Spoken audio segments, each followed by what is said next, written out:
Pourquoi avoir choisi un prix littéraire plutôt que de récompenser des individus ou des organismes qui mettent en œuvre ces valeurs? Mais parce que nous pensons tous que la responsabilité sociale de l'entreprise, qui est un média de télévision, comme les Français, chaîne de France Télévisions, elle est bien au contraire de promouvoir toutes les formes de talent, toute la diversité des talents, et en particulier ceux qui sont des talents littéraires, et qu'il est complètement dans la logique d'une chaîne de télévision de promouvoir un prix littéraire qui soit spécifique à sa ligne éditoriale. Alors la nôtre de François est une ligne éditoriale ouverte sur le monde, ouverte sur les cultures populaires, ouverte sur les récits d'hommes, ouverte sur le dialogue des cultures et le métissage des cultures. Et il se trouve qu'en plus, la littérature est extrêmement riche de cette approche-là, cette approche éditoriale, et qu'il devenait encore plus naturel pour François d'être promoteur d'un prix littéraire. Alors, il se décerne chaque année plus de 3000 prix littéraires en France. Pourquoi ajouter un nouveau prix à ce foisonnement? Parce que je crois que, d'une part, il n'y a pas de limite, quelle qu'elle soit, au nombre de prix littéraires. Toutes les occasions sont bonnes de découvrir de nouveaux talents et de les promouvoir. Je viens déjà de le dire qu'une chaîne de télévision a une responsabilité particulière, qu'une chaîne comme François, ouverte sur le monde, ouverte sur les métissages des cultures, a une responsabilité encore plus forte, et que ajouter notre voix à ce concert effectivement de nombreux prix n'est pas du tout inutile, au contraire, c'est complémentaire. Alors je rappelle également qu'aujourd'hui François est aussi l'héritière de RFO, et qu'à ce titre, pendant de nombreuses années, pendant près de 16 ans, RFO, Radio France Outre-mer, avait un prix spécifique, le prix RFO, qui de fait n'existe plus en tant qu'RFO, et donc François hérite de ce prix, mais le développe en le charpentant encore plus autour de sa ligne éditoriale. Alors, il y a quelque temps, le Figaro titrait, en parlant des prix littéraires, La Grande Magouille. Passer par Internet, est-ce le moyen de changer les choses?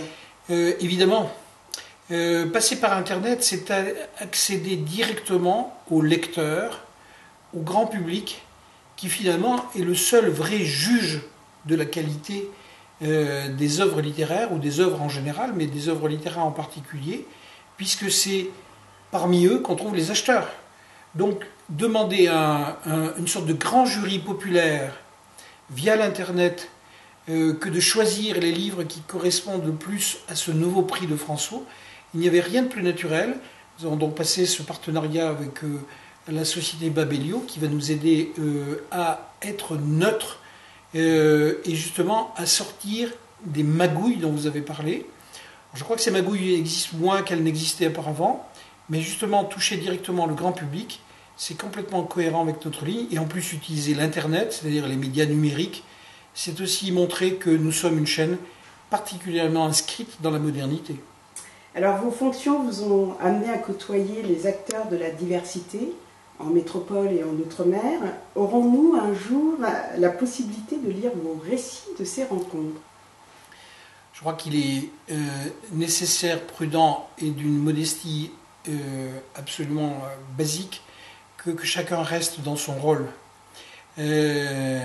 Aux auteurs d'écrire des œuvres littéraires qui, pour certaines d'entre elles, reçoivent des prix, aux patrons de chaîne de jouer leur rôle de patron de chaîne, c'est-à-dire très modestement, rarement devant la caméra comme je suis aujourd'hui, mais le plus souvent derrière la caméra, gèrent les équipes qui produisent des émissions, qui montrent le talent, qui montrent leur talent et montrent le talent des autres à travers ça.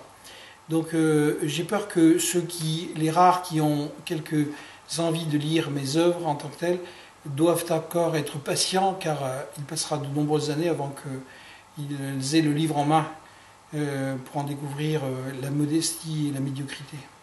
Alors le prix François s'appelle le prix Océan. Êtes-vous à l'origine de ce nom? Non. J'ai fait partie d'un jury de collaborateurs, de spécialistes de la littérature, l'ensemble parrainé par un grand parrain qui est connu de beaucoup d'entre nous, qui s'appelle Alain Mabankou, un grand auteur congolais que nous admirons tous, et collectivement parmi une liste de noms proposés, j'en suis très fier, proposés par les collaborateurs de France Télévisions que nous avons sollicités, qui nous ont fait des suggestions par centaines, toutes plus intéressantes les unes que les autres. Nous avons sélectionné un certain nombre de ces noms et nous les avons tamisés également à travers le prisme de la loi et du droit, car un certain nombre de noms qui avaient été évoqués étaient déjà retenus pour différentes raisons. Et notre choix définitif, après consultation juridique, s'est arrêté sur le nom d'Océan. Et le nom d'Océan, il est extrêmement intéressant parce qu'il ouvre sur ce qui est notre caractéristique, celle d'être ouvert sur les 3 océans qui nous caractérisent, qui caractérisent la France, c'est-à-dire l'océan Atlantique, l'océan Indien et l'océan Pacifique. Ce sont, tout bien considéré, des territoires de présence française. Et il était assez naturel que le prix François, de la chaîne France Télévisions qui est François, traite des océans. Et donc le prix Océan avec un S colle parfaitement bien à notre philosophie. Claude Esclati, une dernière question. Que lisez-vous en ce moment? Alors ça, vous savez, c'est probablement un jardin secret. Il y a beaucoup d'œuvres à lire. La table de nuit est encombrée de dizaines de livres qu'on entame, un peu comme on entamerait des boîtes de gâteaux pour goûter les différents goûts qui s'y animent. Alors je ne donnerai pas un titre, parce que d'abord c'est presque un élément d'intimité, mais il y a beaucoup de choses. Il y a la littérature française, ultramarine, internationale, des œuvres politiques, des essais politiques, des romans, des récits. Dieu que la littérature est belle et qu'elle mérite d'être, fouinée de partout. Claude Esclati, je vous remercie.